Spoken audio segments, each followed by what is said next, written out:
All right, guys, jungleists, fellow bassheads who are tuning in right now, strap in because we have a very special guest on the show tonight.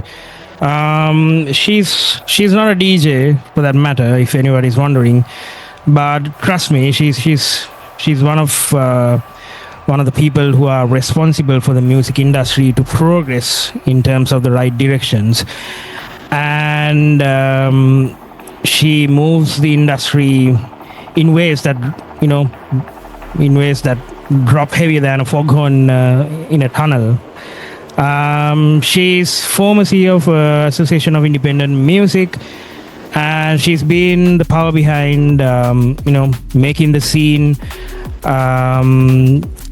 in terms of independent labels and championing artists' rights and pushing for a fairer and more inclusive music ecosystem, especially in the UK. And then she has heavyweight experience across conglomerates like Universal, BMG, AFEM, and she has even curated her own ventures like Remarkable, for example. And she's definitely one of the true architects behind the scene.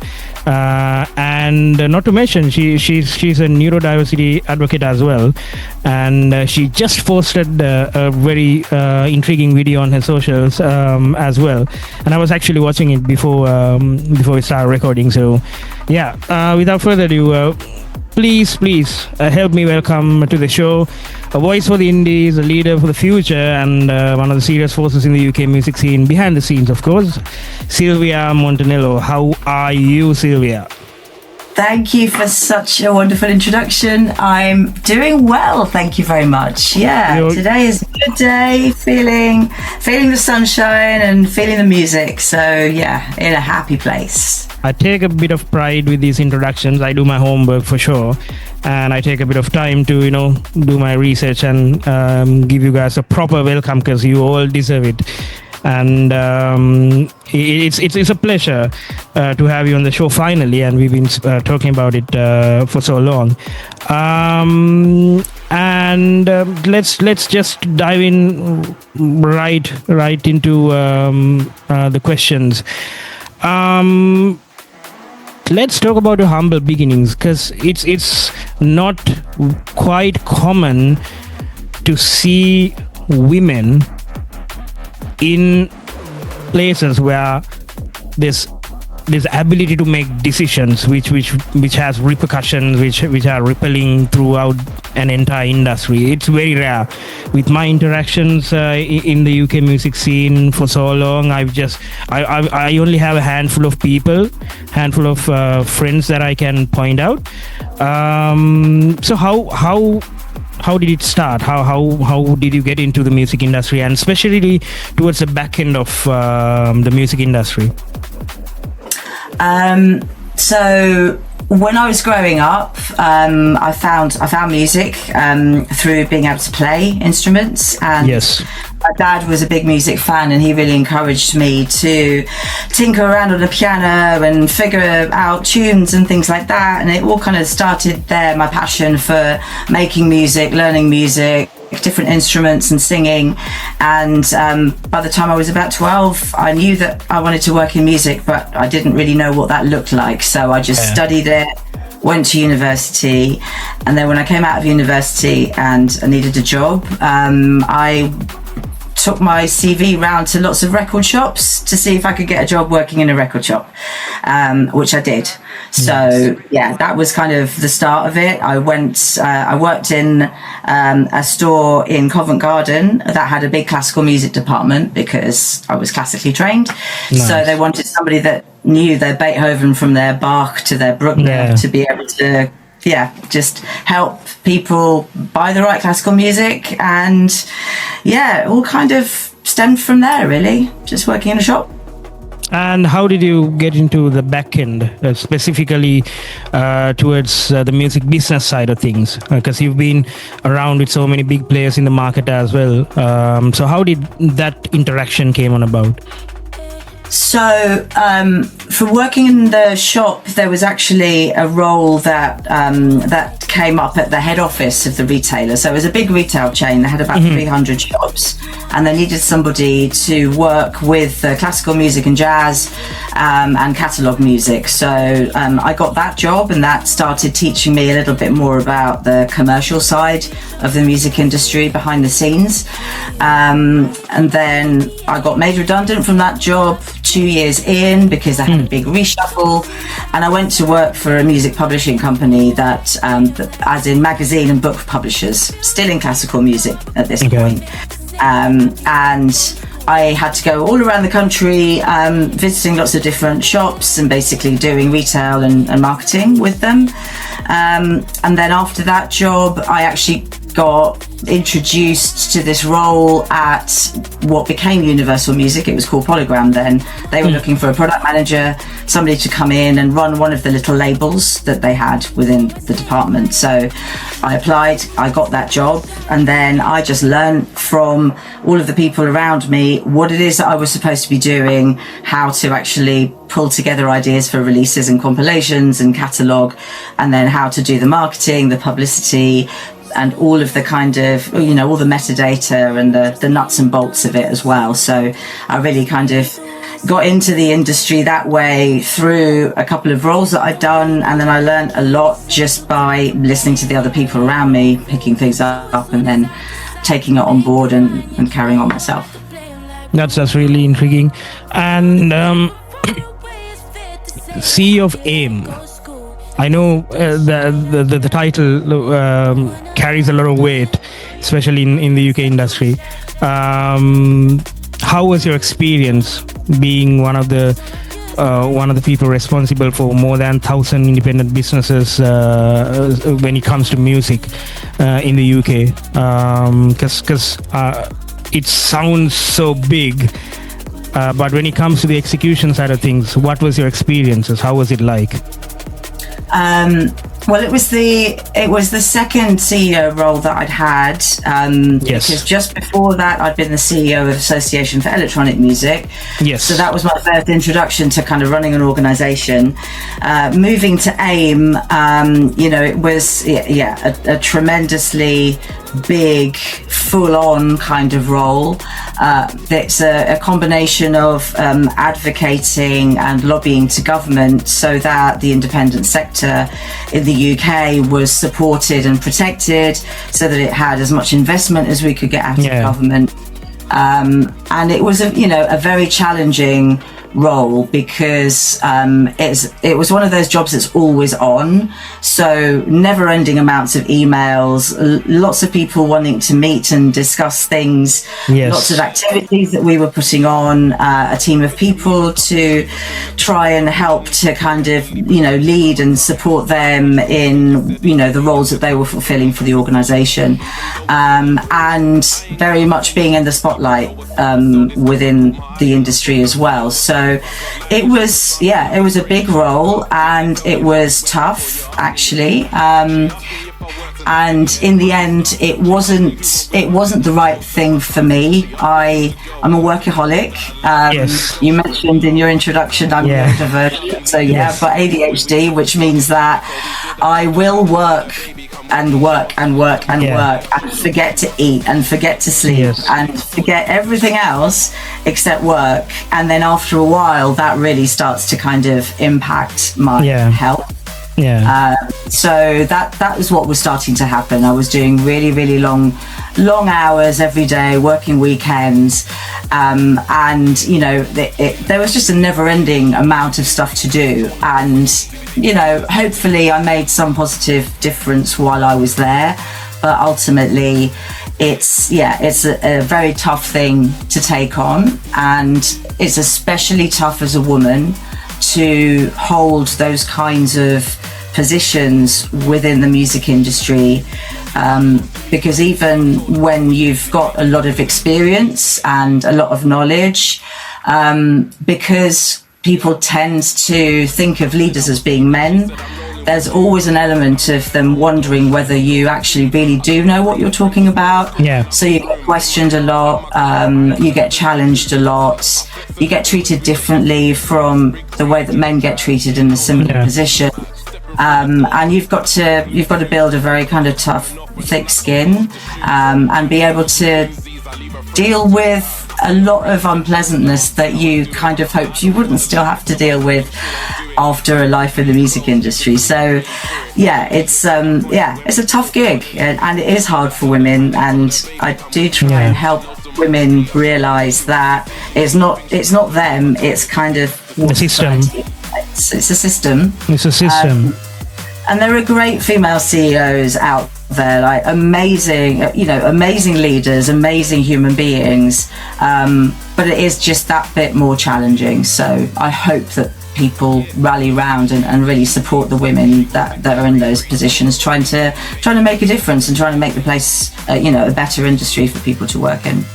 I think due to the fact that the majority of the scene is controlled by men, I think we do lack a sense of empathy and trying to relate to other people. Specifically, I've seen that as a bunch, sometimes we don't necessarily understand that things have changed and things has to be much more inclusive and open as well. But I have seen really positive advocates in terms of like change. People are lobbying, and then there's labels who are being fronted by female and LGBTQ communities who are doing substantially well, and at the same time they have managed to garner a lot of audiences through the releases as well, which is quite positive. So definitely the work that you guys have put back in the day are now seeing the light and being trickled down to the other parts of the community, which is quite exciting. Talk to me about ADHD, because I want to know. And I'm pretty sure most of the listeners would love to learn more about being neurodivergent, because I do feel as if I have some traits in terms of ADHD, but I've never tested. I've never gone to a doctor. And I was speaking with a few friends of mine, and I just saw this video online, and then some of the points that were mentioned on that video were directly applicable, and I was like, maybe, yeah, for sure. I do have some of these traits that these guys are mentioning, but then again, they assured that it can be something else for that matter. So I didn't necessarily worry too much. But if there's someone who's listening who wants to learn more about being neurodivergent and specifically ADHD, let's perhaps give like a very small introduction in terms of what this is. Yes, yeah, absolutely. So, so I'm 57 now, and I got diagnosed 4 years ago. And actually what you just described, it made me smile, because I actually started getting an idea that I had ADHD through seeing people posting on Instagram. So people would be posting, what are the kind of classic signs that someone's got ADHD? And I would look at these things, and it was like a checklist of how I operated, some of the good stuff and the bad stuff. So ADHD is it's a neurodivergence. So basically, neurodivergent people, our brains are wired slightly differently to what we call typical brains, and with that comes some things that we can do that are easier for us than other people, and then on the flip side is there are some things that we find challenging that other people are absolutely fine with. So for me, when I was looking into it, I found myself really struggling to focus and concentrate. It was during lockdown. All the structure that I'd had in my work life of going to an office, having a diary that was full of meetings, and I knew exactly where I needed to be and what I needed to do at every moment, all of that got taken away. We were all working from home. And even though I really enjoyed working from home, without that structure, I suddenly felt really lost. And then I started getting into this space where because I didn't feel like I could do anything, I was paralyzed, and I just stopped doing everything. And then I started panicking, and I started getting really upset. So I went and had the diagnosis, and I found out that I do have the condition. I'm not going to call it a disorder because I don't feel that it's a disorder. So ADHD stands for Attention Deficit Hyperactivity Disorder. It's not a very helpful term because actually the thing about ADHD is we don't have a deficit of attention. Yeah. It's more that we pay attention to everything. Yes. So, you know, if I'm talking to you and I'm looking at you, I still can see all of the other things in my periphery. I can hear all of the other noises that are going around outside, inside. And it's almost like having this overabundance of attention to everything that you need to be able to really, you know, make an effort to just focus on one thing. So that's one of the sides of it. There are many other symptoms. The video that you talked about that I posted on Instagram, so I posted one on Saturday when I was in the middle of an ADHD overwhelm moment, and it was a really bad one, and I just felt compelled to just record it and share it with people because I've spent a lot of time talking about all the positive things about ADHD. We're great with people, we're very empathetic, we're great at problem solving, we can multitask and do like 17 different things at the same time. You know, we think outside the box, creative, all of these amazing things, but I've never really spoken so much about the challenges. And on Saturday night when I was going out to see some friends of mine, the whole situation I found myself in was so overwhelming that I started to panic, and I didn't know whether I'd be able to stay and meet my friends or whether I was going to have to run home. There were people everywhere, there was noise everywhere, there were, you know, lights and lots of distractions and things and people coming at me from all sorts of directions, and I just got really overwhelmed by it, like almost like a panic attack kind of thing.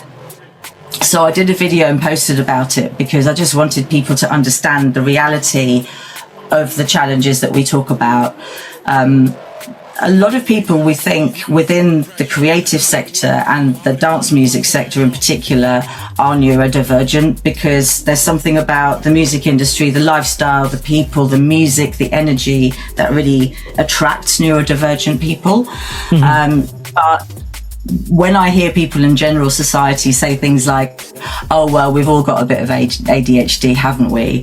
It's not a good thing to say because, yeah, you might occasionally feel overwhelmed by something. You might occasionally forget your keys or lose your purse, but you don't understand the day-to-day challenge that we have to put so much energy into organising those little things that just come really naturally to other people. And I can't go into a supermarket without having a panic attack.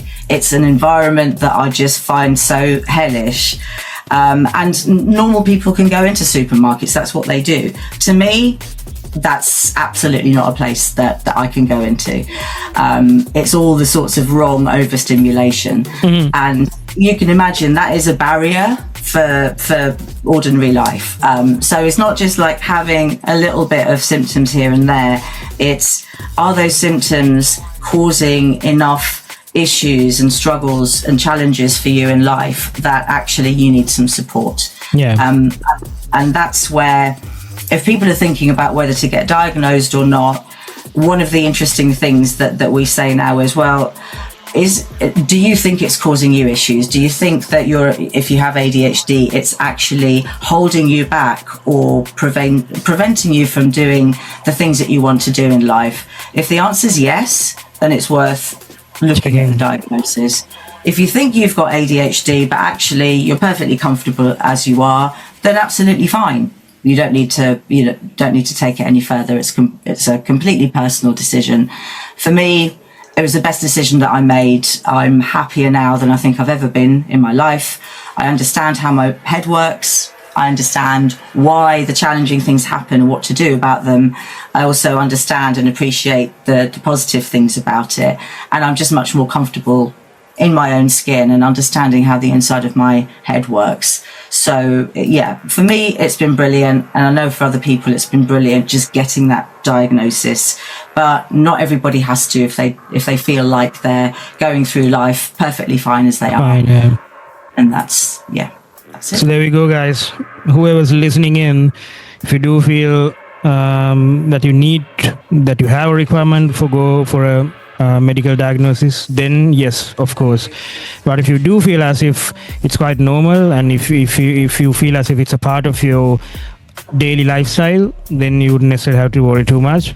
But there we go. So yeah, ADHD, a very important topic that I've seen quite openly spoken throughout the drum and bass scene. And you were going to say something.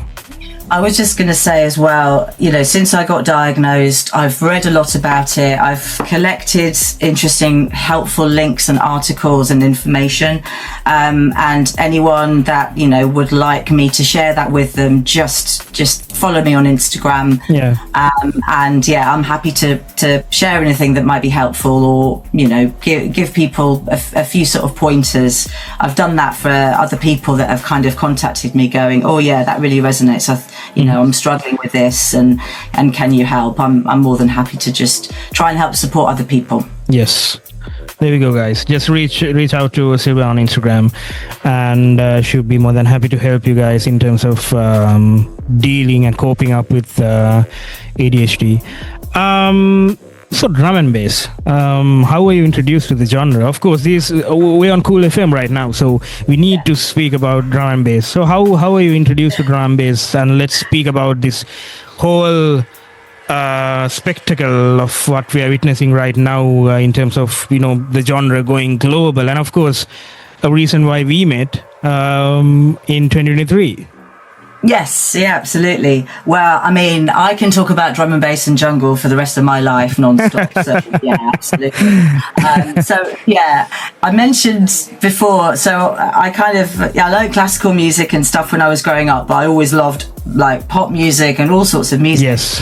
And when house and techno started and rave, sort of rave generation started and that whole kind of movement, and I got into dancing and dance music and found that was my overall tribe.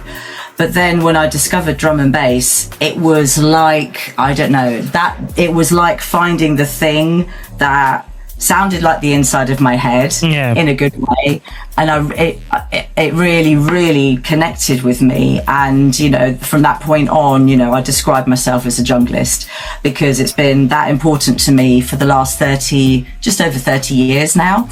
I was actually working in classical music at the time, and the radio was on in the middle of the day on Radio 1, and they played Incredible by M Beats and General Levy, and I can clearly remember hearing that and going, what the hell is that? I don't know what it is, but I need more of it in my life.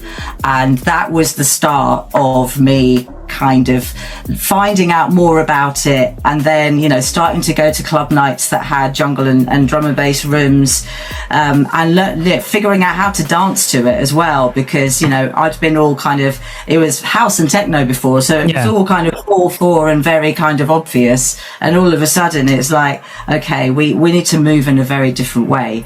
But yeah, I've never looked back, and it's the most important music in my life.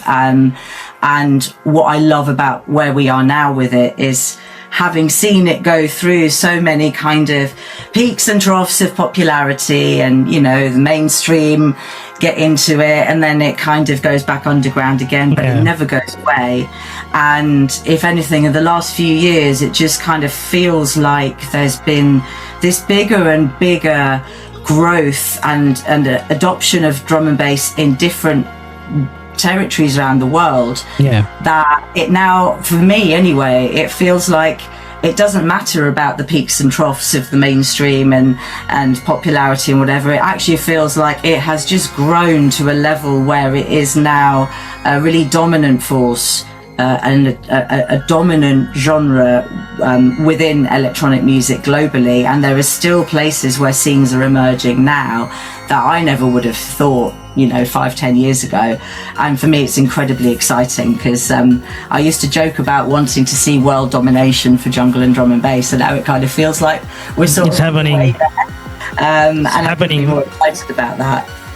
Yeah, I mean, for sure, like drum and bass is getting increasingly popular in so many places that wouldn't have been the case about 10-15 years ago, specifically in Southeast Asia, from Indonesia to Thailand to Singapore to India to Japan. So all of these territories have started listening to drum and bass, and there are producers who have started to make drum and bass. And it's quite an exciting time period for jungle and drum and bass music. In terms of how we met at Hospitality on the Beach in 2023. How did you guys get connected with Hospital Records? Was it through the daily interactions of your work, or was it basically through the love for music? And then let's talk about it. So it was actually through the day-to-day of work. So I'd been a fan of Hospital's music and the label for probably almost 20 years by the time I first met Chris Goss. Yes. And we met because we were both speaking on a panel at the same conference.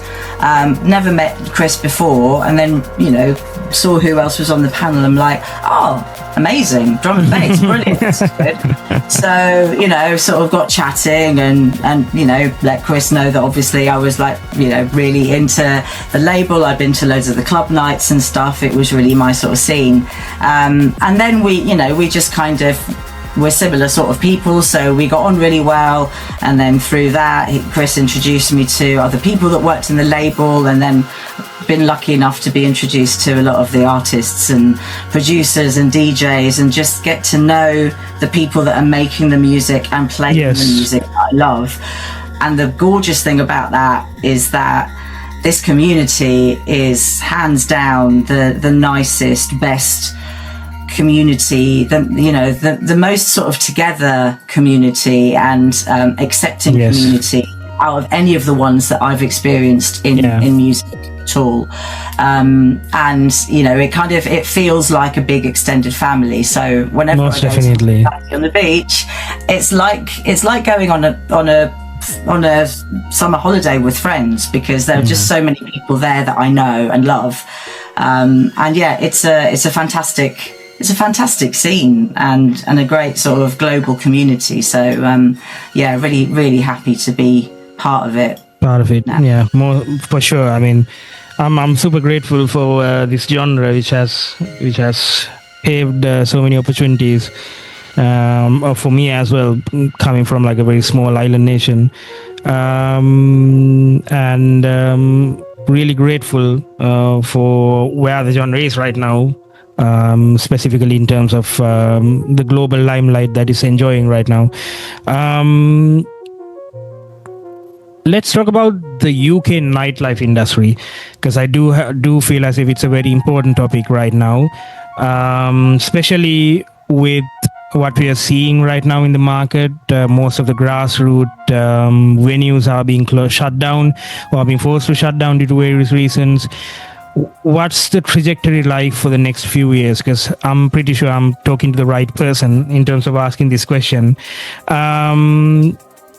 Let's talk about it.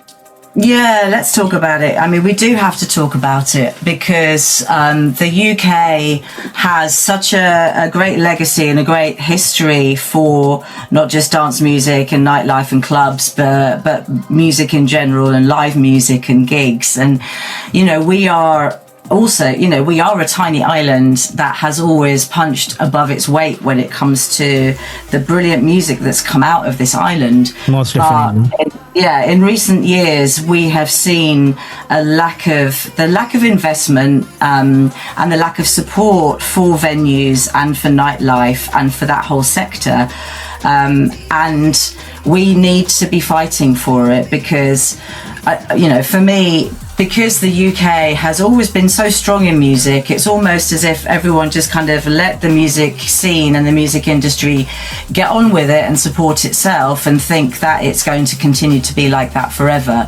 But then when COVID happened and lockdown happened, and we started seeing that so many of the smaller venues economically just couldn't survive past that point, and we started saying, look, you know, we are hemorrhaging these venues, which are it's not just a commercial entity, it's actually a hub where people come together. So it's important for the community, it's important for the local economy as well.